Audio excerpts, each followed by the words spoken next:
И еще об одной экспозиции в рамках Дней культуры. В ДК Назрани состоялся концерт творческих коллективов в Республике Татарстан. Здесь же была развернута выставка работ мастеров декоративно-прикладного искусства. Мероприятие посетили первые лица региона, представители сферы культуры, общественности и молодежь. Своими впечатлениями поделится Ася Горчханова. Выставка, развернутая в холле ДК, на несколько часов превратилась в настоящую аллею народного творчества. Шкатулки, куклы, национальная одежда – все это изделия ручной работы. Кажется, лучшие мастера прикладного ремесла собрались в одном месте. Работа довольно кропотливая и требует пристального внимания. На все это уходит несколько недель. Но главная идея, признаются мастера такого искусства. Вот один и тот же орнамент, он всегда занимает разное время. Зависит от качества, зависит от фактуры ткани, какую мы используем, от размера тоже идет. И, естественно, от фурнитуры.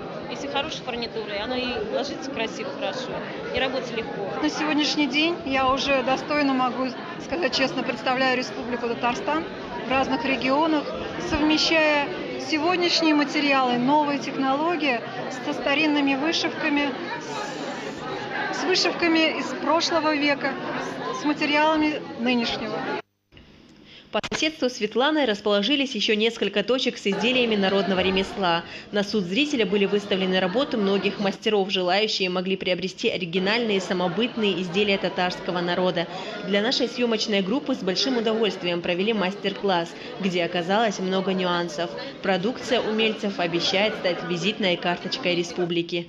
Когда мастера искусств Ингушетии приехали в Казань, они просто покорили татарстанцев своей культурой, своим искусством. Это величие, достоинство народа можно было увидеть в искусстве. Мы поняли, что ингушские и татарские женщины очень близки, потому что честь и достоинство, отношение к мужу, к семье, к мужчине, к детям для нас это святое, так же, как и для вас. Поэтому, приехав сюда сегодня, мы очень надеемся, что вы также полюбите татарское искусство и что оно будет близко вам.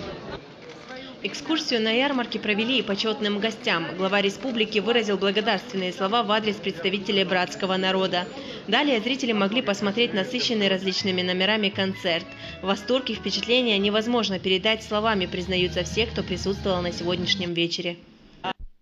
Я не знаю, какие-то возвышенные ощущения, чувства, потому что знакомство с новой культурой и с новым городом очередным – это всегда приятно и всегда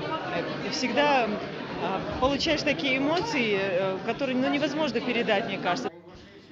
Дни культуры Республики Татарстан в Ингушетии проводятся с целью сохранения и развития народного творчества и, конечно же, популяризации народных ремесел среди молодежи. Они обещают стать традиционными.